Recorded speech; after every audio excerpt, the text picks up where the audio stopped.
Hey everyone, welcome back. It's me, Miss Foster, and today we are going to be looking at Picasso's Blue Period and Rose Period, which were some phases of his art making career that are kind of what they sound like. He had a period of his life where he painted primarily with blue tones, and they were in response to some emotions that he was feeling. As we know, color and emotion are connected, and so this was after the death of a friend, and he was feeling quite down, and a lot of his paintings reflect that. They reflect some sadness, and he uses a lot of blue in them. Shortly after his blue period, he entered a rose period where there's more pinks and oranges in his paintings. The subject matter is oftentimes connected to the circus. When we think of the circus, we think of having fun, we think of being silly. And so these two very distinct periods really reflect some emotional feelings that Picasso was experiencing at the time, and then those feelings show up in his art. So today we're going to be making some abstract self-portraits in the style of Picasso's later periods, but we're going to be doing a blue self-portrait and then a rose self-portrait.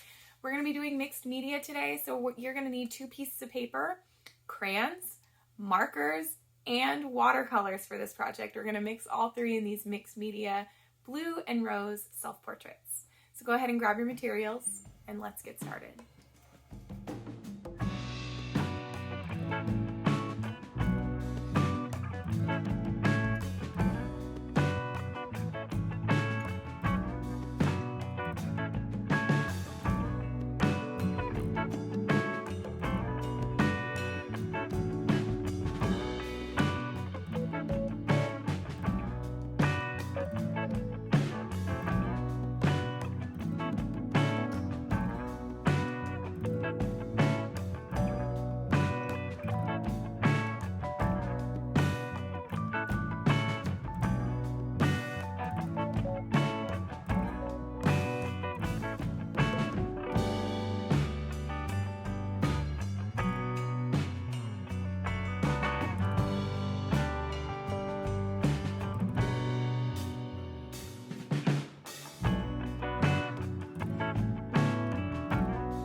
everyone, it's me again, Miss Foster. I'm just here to remind you to hit the subscribe button if you like these videos and you want to see more.